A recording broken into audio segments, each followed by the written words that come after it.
Supreme court ने 30 सितंबर 2024 तक election करने को कहा था और जम्मू कश्मीर असेंबली इलेक्शन हो भी गया। उमर अब्दुल्ला ने सीएम ओहदे का हलफ भी उठा लिया। अब सवाल यह है कि नई हुकूमत बनने के बाद स्टेटहुड कायम होगा, 370 वापस लाया जाएगा। जाहिर है यह आसान काम नहीं है। पहले रियासत का दर्जा हासिल करना होगा, फिर देखा जाएगा दफा 370 आएगा या नहीं।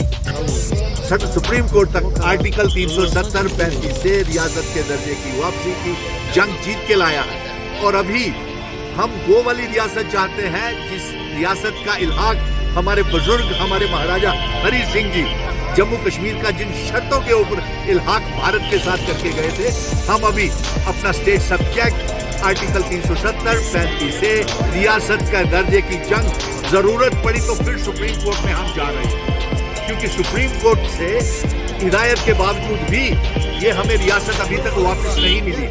और साथ में सबसे मुसीबत की बात ये है कि ये बहाने बना रहे हैं एप्रोप्रिएट। अब आइए समझते हैं कि दफा 370 क्या है, जम्मू कश्मीर का भारत में इल्हाक कैसे हुआ, उसके पस मंजर को समझते हैं।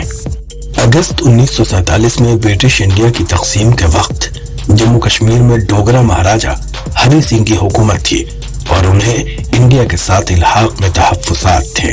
ताहम जब पाकिस्तान और इंडिया के दरमियान कश्मीर की सरहदों पर जंग छिड़ गई और 2/3 कश्मीर पर पाकिस्तान का कब्जा हो गया, तो महाराजा ने न सिर्फ इंडियन फौज से मदद तलब की बल्कि 3 शराइत पर इंडिया के साथ इल्हाक करने का ऐलान भी कर दिया। इल्हाक के मुताबिक जम्मू कश्मीर की करेंसी, दिफा और मवासलात इंडियन कंट्रोल में होंगे, जबकि मकामी कानून साजी, टैक्स और दूसरे सभी उमूर पर कश्मीरियों का इख्तियार होगा। जम्मू कश्मीर का सिविल हुक्मरान वजीर आजम जबकि गवर्नर सदर रियासत कहलाया जाने लगा। लेकिन 1953 में कश्मीर के पहले वजीर आजम शेख मोहम्मद अब्दुल्ला को उस वक्त के इंडियन वजीर आजम जवाहरलाल नेहरू ने मासूल करके जेल भेज दिया और कश्मीर में दिल्ली के हामी बख्शी गुलाम मोहम्मद को हुक्मरान बना दिया। कश्मीर में अफरा तफरी का आलम था और इसी बीच जवाहरलाल नेहरू की सिफारिश पर सदारती ऑर्डर के जरिए इंडियन आइन में दफा 370 को शामिल किया गया। इस दफा के तहत जम्मू कश्मीर का अपना अलहदा आइन, टैक्स निजाम था और यहाँ की नौकरियाँ सिर्फ यहाँ के मुस्तकिल बाशिंदों के लिए मुख्तसर कर दी गयी। भारत के किसी भी इलाके का कोई भी बाशिंदा न यहाँ मुलाजमत हासिल कर सकता था, न जमीन खरीद सकता था और न ही वोट डाल सकता था। हालांकि दीगर इंडियन रियासतों की तरह अब जम्मू कश्मीर का भी बाकायदा गवर्नर और वजीर आला था, लेकिन एक तरह की नीम खुद मुख्तारी थी जिसे हटाने का आज़्म बीजेपी ने कई दहाइयों कबल कर लिया था।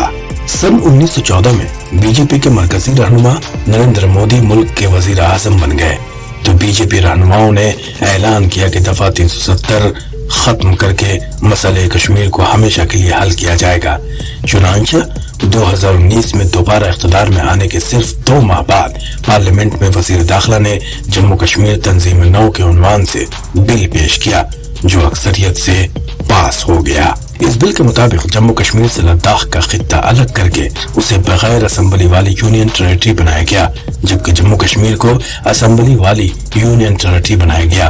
ताहम ये ऐलान करने से 2 रोज कबल कश्मीर में कर्फ्यू नाफिज कर दिया गया। टेलीफोन, मोबाइल फोन और इंटरनेट सहूलियात मुअत्तल की गई और सभी सियासी लीडरों को कैद कर दिया गया। ये सिलसिला चंद माह तक जारी रहने के बाद जिंदगी बहाल तो हुई, ताहम जम्मू कश्मीर का आइन मनसूख किया गया और वफाक के 800 से ज्यादा नए कवानीन कश्मीर में नाफिज हो गए।